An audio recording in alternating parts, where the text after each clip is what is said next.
Hai, hello, selamat pagi, salam sejahtera. Terima kasih karena bersama dengan saya di Nazilin Unity Channel. Hari ini kita akan ulas tentang usaha Najib untuk mendapatkan peguam diraja di UK. Dalam satu keratan berita yang kita terima baru-baru ini, Ketua Peguam Najib yaitu Safi Abdullah sedang berada di UK untuk berjumpa peguam diraja tentang kes rayuan Najib yang telah dibuat rayuan di Mahkamah Persekutuan saat ini. Persoalannya pagi ini, jangan kau pergi mana-mana, kita akan bercakap panjang lebar tentang peguam diraja UK hari ini. Sebab ramai orang cakap tentang peguam diraja UK, tapi ramai yang tidak tahu siapa sebenarnya peguam diraja UK ini, apa pencapaian mereka, dan persoalan yang paling penting, bolehkah dia menangkan Najib? Menangkan Najib kalau peguam diraja UK itu yang menjadi peguam beliau. Adakah ini langkah paling terakhir untuk Najib untuk mendapatkan peguam diraja UK itu? Adakah dengan langkah ini ada harapan untuk Najib mengalahkan 4 hakim yang telah menyabitkan kesalahan kepada Najib sebelum ini, yaitu di Mahkamah Tinggi dan juga 3 hakim di Mahkamah Rayuan? Apa kebolehan sebenar? Bagaimana peguam diraja ini boleh mempengaruhi keputusan nanti?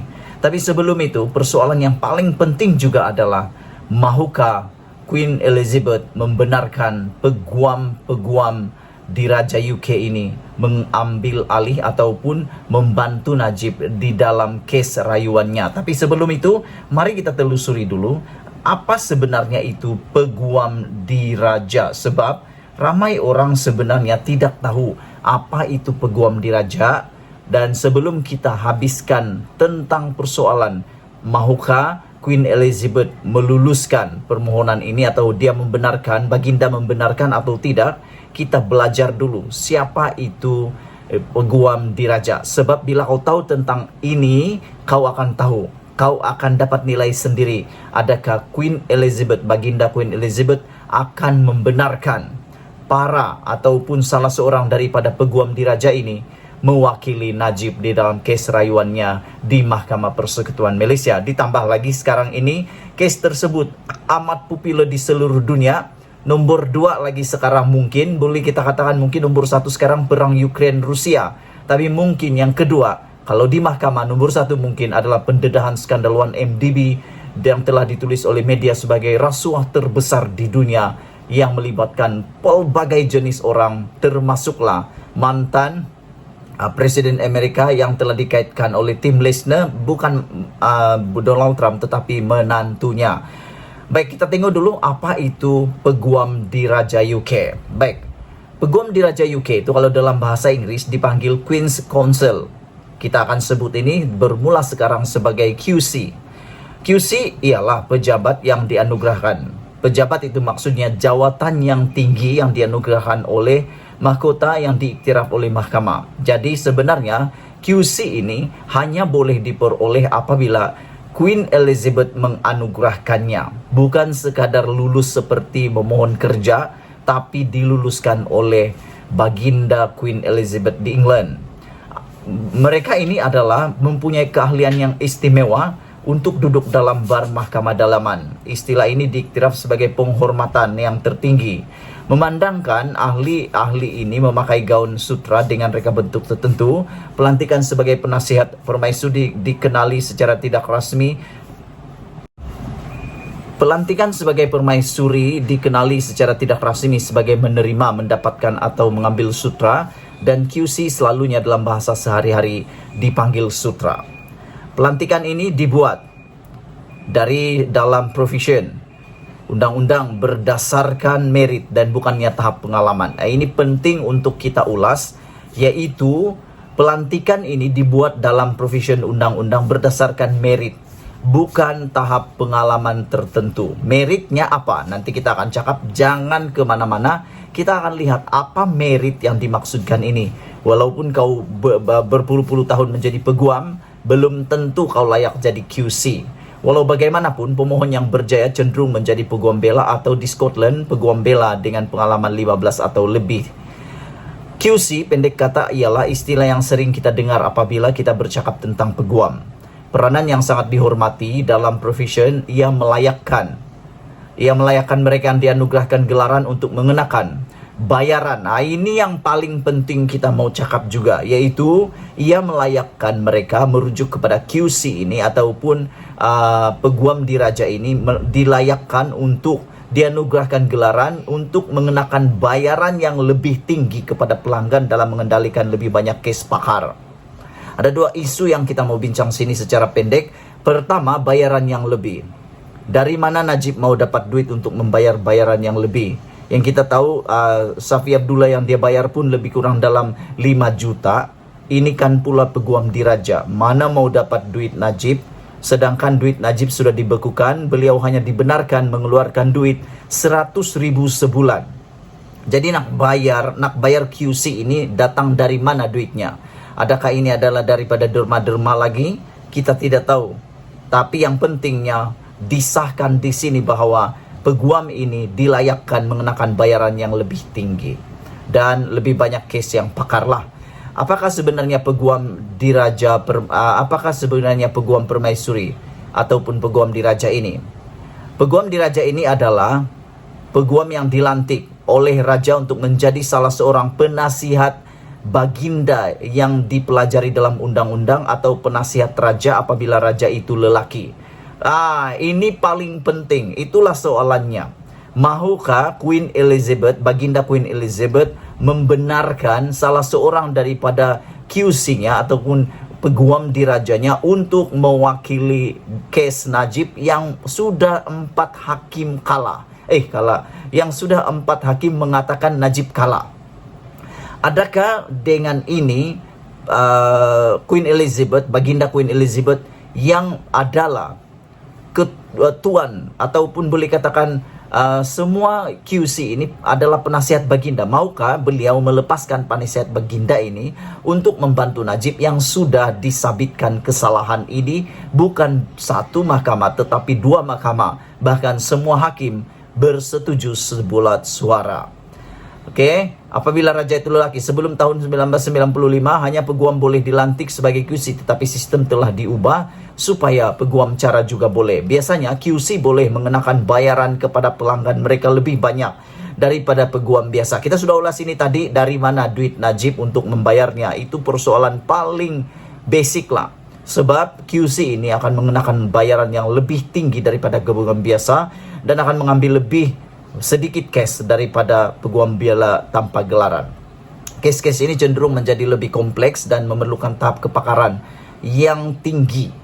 Kadangkala QC juga perlu mengarahkan pasukan peguam bela. Sehingga 2017 yang lepas terdapat 17.000 peguam di England, 17.000 peguam di England dan di Wales, 2 buah negara di England dan di Wales, yang mana kira-kira 10% adalah QC. Jadi kalau 10% daripada 17.000 ini, lebih kurang dalam 1.700 adalah QC. Nah, ini pengalaman baru, ini pengetahuan baru kita. Ingatkan, QC ini 2-3 orang saja. Rupa-rupanya QC di England itu bukan 2-3 orang saja, tapi keseluruhannya peguam di England dan di Wales, keseluruhan, bukan QC tapi keseluruhan peguam yang ada di England dan Wales 17.000. 10% sahaja adalah QC. 10% itu lebih kurang dalam 1.700 orang. Ramai. Jadi mana satu yang akan Najib ambil dan mana satu yang mungkin akan dibenarkan baginda Queen Elizabeth ataupun tidak dibenarkan oleh Queen Elizabeth. Mereka mempunyai purapata pengalaman 13 tahun sebelum pelantikan mereka ke penasihat pemasuri. Baginda bagaimana untuk menjadi QC? Ini persoalan paling penting yang macam saya cakap tadi. Sebenarnya macam mana mau jadi QC? Ramai yang tidak tahu, cakap-cakap saja. Tapi hari ini saya mau kongsi dengan kamu semua bagaimana mau jadi QC ataupun peguam diraja England atau UK. Permohonan untuk menjadi QC adalah proses yang meluas yang boleh mengambil masa antara 3 hingga 5 tahun. Lamanya. Ini bukan 2-3 bulan, ini bukan 2-3 minggu, tapi paling kurang 3 hingga 5 tahun. 3 tahun memohon, 3 tahun kantor borang tunggu untuk diluluskan. Sebab cara pelantikannya dan juga kelulusannya amat kompleks. Itu sebabnya kita ada persoalan yang seterusnya. Peguam-peguam ini yang menjadi peguam diraja UK ini, sanggupkah mereka kalah? Kalau mereka kalah, kalau menang mungkin menaik nama mereka, tapi kalau kalah, apa akan jadi dengan reputasi mereka? Sedangkan sekarang sudah 4 hakim di Mahkamah Malaysia, Mahkamah Tinggi dan Mahkamah Rayuan telah menyabitkan kesalahan kepada Najib. Sanggupkah QC ini untuk mengambil risiko besar? Walhal untuk menjadi QC caranya amat kompleks dan susah. 3 tahun hingga 5 tahun baru tahu lulus atau tidak. Calon mesti memenuhi rangka kerja kecakapan 5 peringkat yang menuntut berikut. 5 rangka kerja. Memahami dan menggunakan undang-undang. Pertama, dia pasti memahami dan menggunakan undang-undang. Kedua, advokasi bertulis dan lisan. Ketiga, bekerja dengan orang lain. Keempat, kepelbagaian. Dan yang paling penting, integriti. Bercakap tentang integriti, inilah yang paling penting. Adakah peguam-peguam di Raja England ini akan menolong Najib yang kalau di Malaysia sudah dicop sebagai apa malu bosku? Mahathir katakan tak pandai malu sudah. Jadi adakah peguam England ini akan terpengaruh dengan kata-kata apa malu bosku atau sebagainya? Mereka yang membuat Queen Control atau QC adalah mereka yang dianggap telah mencapai kecemerlangan dalam kira-kira 5 kompetensi. Cemerlang bosku, bukan alang-alang. Ini kompetensi yang cemerlang. Permohonan biasanya memberikan bukti daripada beberapa kes yang telah mereka usahakan dan rujukan serta penilaian sulit daripada hakim. Hakim yang akan menilai tetapi secara sulit. Rakan peguam bela dan pelanggan profesional dipertimbangkan sebelum calon yang berjaya dijemput untuk temu duga. Aduh, punya susah mau jadi QC. Ini kalau kalah, nah apa mau cakap? Pasti ini akan mempengaruhi mereka punya pencapaian sebelum ini. Semasa temu duga, pemohon duduk di hadapan panel pemilih seramai 10 orang, bukan 3 orang. Kalau biasa temu duga kita hanya ada 1 hingga 3 orang. Yang ini 10 orang akan jadi temu duga, penemu duga, terdiri daripada peguam cara, peguam bela, hakim bersara dan bukan peguam. Maksudnya orang-orang mungkin orang korporat. Jadi sekarang kamu sudah tahu siapa itu QC ataupun peguam di Raja UK. Persoalan kembali lagi, ada 3 persoalan. Pertama, bayarannya cukup mahal. Dikatakan sebentar tadi bahwa bayaran untuk mendapatkan khidmat peguam QC ini, bayarannya lebih mahal berbanding peguam-peguam yang lain. Itu pertama. Yang kedua, dengan disahkan bahwa QC ini penasihat diraja Baginda Queen Elizabeth, adakah Baginda sanggup melepaskan hakimnya itu untuk mengambil risiko? Dan yang ketiga adalah boleh menangkap peguam-peguam ini setelah 4 hakim di Mahkamah Tinggi dan Mahkamah Rayuan telah menyabitkan kesalahan Najib tanpa ada satupun yang melawan.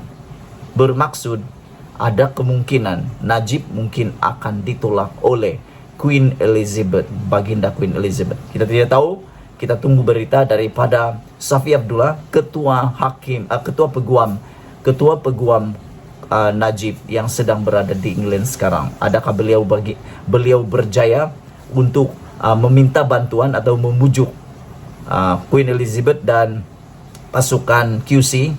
Kita tunggu nanti. Sekian dulu perkongsian kali ini. Jangan lupa share video ini supaya orang yang buat tahu itu kedapatan tidak tahu siapa itu QC. Macamlah memohon itu QC itu senang-senang petik jari saja. Itu sebabnya Najib tidak datang sendiri. Dia tidak hantar peguam-peguam biasa, tapi dia hantar ketua peguam bela Najib sendiri. Jadi pada pendapat kamu, sebelum kita berpisah, pada pendapat kamu, adakah Najib akan dapat bantuan peguam di Raja UK ini? Sebelum kita berpisah, Malaysia kita punya, kita jaga sama-sama. Ulasan tanpa sebadan. Bongkar jangan tak bongkar. Bongkar jangan malu-malu. Kita jumpa lagi. Bye-bye.